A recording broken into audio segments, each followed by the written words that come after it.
So Yishai, when I was reading your book, Theology of Absence, I came across this term that was very, it was eye-opening to me, the term post-secular.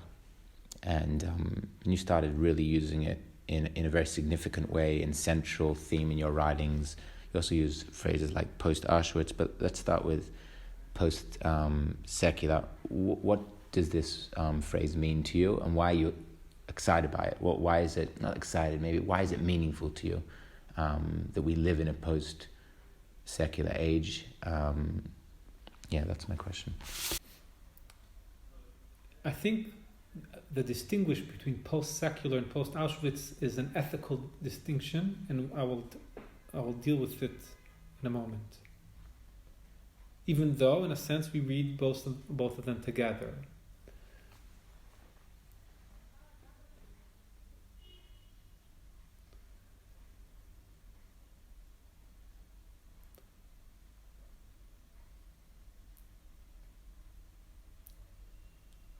The secular time, the secular modern time,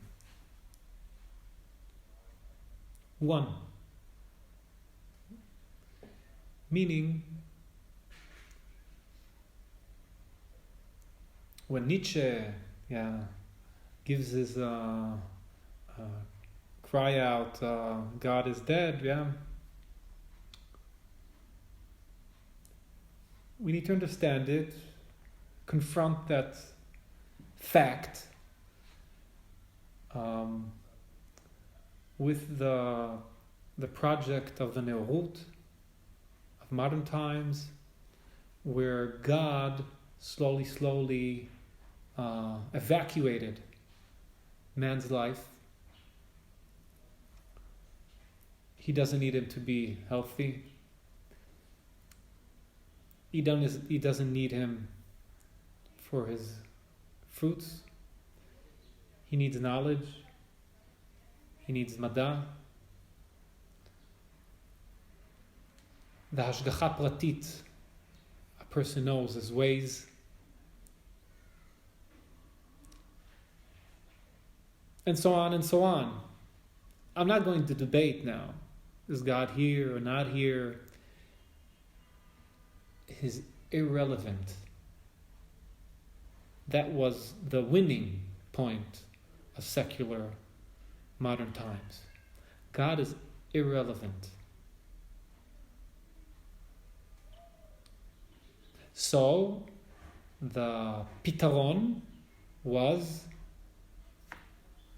turning God into the heart of people, and that's the chotemet, that's the, gushpanka, that God is not relevant. When God is an issue of feeling, when God is an issue of one's pnimiut. Rav Shagar has a saying, כל הנביאים נתנבאו בכה אמר השם, ואילו משה רבנו נתנבא בזה הדבר. God is something that is supposed to be Ze'ev, that you can point out, he's outside over there. Not כה אמר השם is something from, that's הספקלריה שאינה מהירה. הספקלריה המהירה is that the factual existence of God is over there, that you can morim be'etzba. זה הדבר. Once religious life is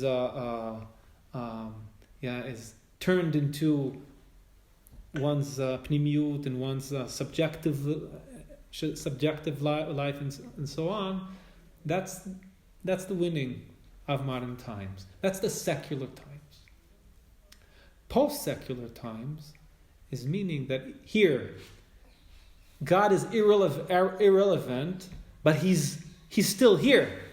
Not meaning my pnimiut, but he's in politics, and he's in the language, and he's in praxis. He's part of modern humanity. As what? So you have the way of Shas, להחזיר עטרה ליושנה. That's the same thing. They had an episode of 200 years of not knowing, כי גדול ונורא שמי, but now everything is חוזר כבראשונה. Post-secular דתיות is not that the one that said a few days ago, no Shabbat, no mitzvot, now puts on tefillin and does aliyah to Har Habayit.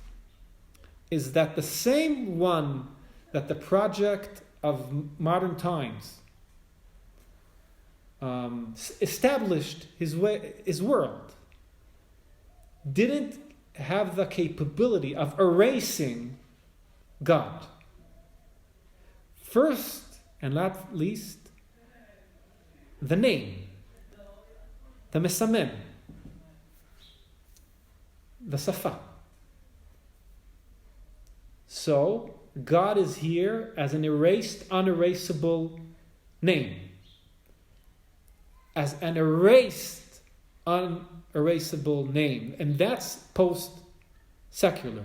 Not that we now understand that the secular times were zgonisht mitgonisht and Gadol Hashem v'Norah Shemi. Gadol Hashem v'Norah Shemi, even though after that name was erased and demolished.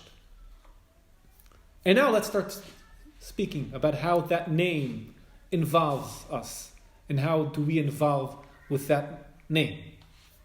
That's post-secular. Post-Auschwitz is confronting the total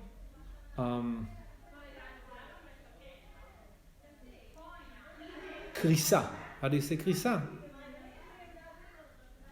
Collapse of religious language. Not by the Mada, but the religious language cannot cope with Auschwitz. And a specific, I think it's all religious language, all Judo-Christian language, but specifically Jewish. That the Son of God, Bni Bechori Israel, is going through what cannot be said. And we don't need to get here now to graphics of Auschwitz, but the name Auschwitz is enough. That's the total collapse of the promise of religious language, that the promise that is embedded in religious language. It's the collapse at how religious language is supposed to deal with life. But still, the religious language survived that. My grandfather, while he was in Auschwitz, that same grandfather that in the picture, when he went to work, he used to say Birkot HaShachar. And I'm not dealing with, it was God in Auschwitz, was God not in Auschwitz, Chok HaTov U'Leitiv, I cannot deal with that for one reason. I wasn't there. Maybe God was also not there and he cannot deal with that also. I don't know. I'm dealing on the name God. I am dealing of the phrase Baruch Ata Hashem Elokeinu Melech HaOlam Shelo Asani Goy, said in Auschwitz. How does that phrase take part in a situation that is total collapse of Shelo Asani Goy, of Bchirat Israel, of the blessing of God names? Post Auschwitz is dealing here. Auschwitz is dealing with the We say, Baruch shelo asani goy. I say, my grandfather said, I won't be smarter than him and not say. My grandfather used to, Abucher b'amo Yisrael be'ava. He said it in Auschwitz itself. So I won't be smarter than him, and I say, I won't say it. But I say, what is the meaning? How can איך זה מתפקד? The phrase, Abucher b'amo Yisrael be'ava, in a world post-Auschwitz. Another thing that is dealing in the first chapter of the book, that Auschwitz and secular are distinguished, that Auschwitz has to us, as Adam and as a Yehudi, an ethical liability. What does that mean? That I'm not allowed to read the promise of Jewish religious language, because every Jewish religious language is embedded the promise of the bchira, of the ahava, of the geula, of the justice, of the meaning of the galut. That's embedded in every actual practice that you do, of the chirut. To be a Jew is to have the mesamen of hoda'ah lakadosh baruch Hu, Yehuda, and is the mesamen of the chirut, of Yetziat Mitzrayim, of the promise to the end of times, the good end of times. And Auschwitz, and that's a post-Auschwitz belief, Jewish belief, understands that I'm not allowed to give this promise to cover my eyes from the trauma that the world, Bichlal, and the Jewish organism specifically had charut, engraved into our flesh, like the Brit Milah is engraved to our flesh, and I'm not allowed to להתעלם from my Brit. I'm not allowed to mit'alem from the trauma, the theological trauma of Auschwitz.